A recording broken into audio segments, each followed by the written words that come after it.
Chapter 9. The New Gods. Despite the morals clause added to their contracts, the admonitions from Hayes and the men in the front offices, and the glaring examples of fallen stars, the revel in the charmed circle went on unabated through the roaring 20s. The New Gods were determined to live their own legends to the hilt, and to hell with Hayes and the Mrs. Grundys of America. The excesses of the stars developed a cynicism and defiance characteristic of jazz-age youth. Bitterness and darkness often lay just beyond, but their attitude seemed to be, so what? Edna St. Vincent Millay provided a succinct guide for the golden people. My candle burns at both ends, it will not last the night. But ah, my foes, and oh, my friends, it gives a lovely light.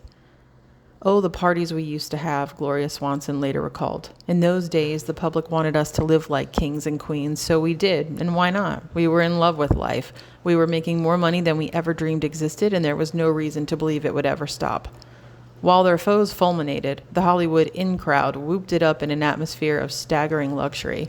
Spanish Moorish dream castles like Valentino's Hilltop Falcon Lair, with its black marble, black leather bedroom, Marion Davies' 100-room ocean house at Santa Monica with its all-gold salon, 2 bars, private movie theater, Old Masters and huge marble bridge-spanned swimming pool, Pola Negri's Roman plunge in her living room, and Barbara Lamar's enormous sunken bath with its gold fixtures and her all-onyx bathroom, Harold Lloyd's Green Acres, a 40-room fortress with fountains to rival Tivoli, Gloria Swanson's golden bathroom and her black marble bathroom, Tom Mix's rainbow-colored fountain in his dining room, John Gilbert's schooner, the Temptress, his motorboat, the Vampire, his sailboat, the Harpy, his dinghy, the Witch, and his Cossack servants, and private balalaika orchestra, Clara Bow's Chinese den, and Charles Ray's solid good doorknobs.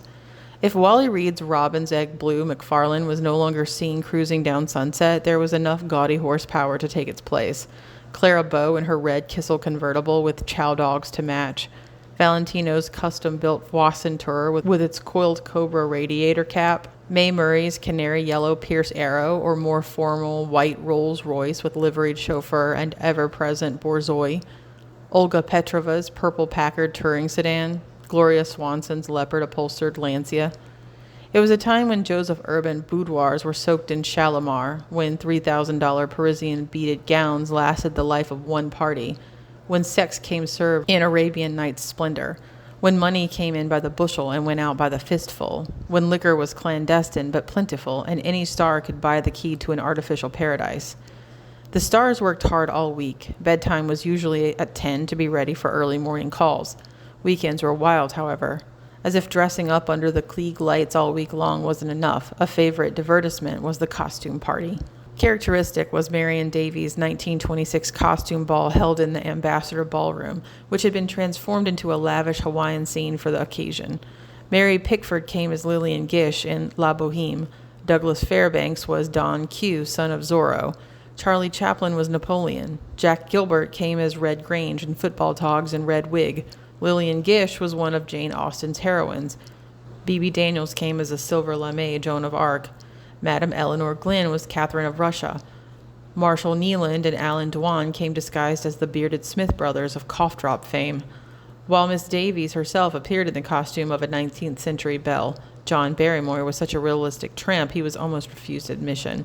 The stars were also costumed in the height of fashion for any appearance in public, with Gloria Swanson leading the parade down Peacock Alley. Gloria's yearly clothes bill itemized at fur coats $25,000, other wraps $10,000, gowns $50,000, stockings $9,000, shoes $5,000, lingerie $10,000, purses $5,000, headdresses $5,000, and a $6,000 cloud of perfume. At the time, Gloria was collecting $900,000 a year from Paramount. Changing husbands 5 times was also part of Gloria's showmanship.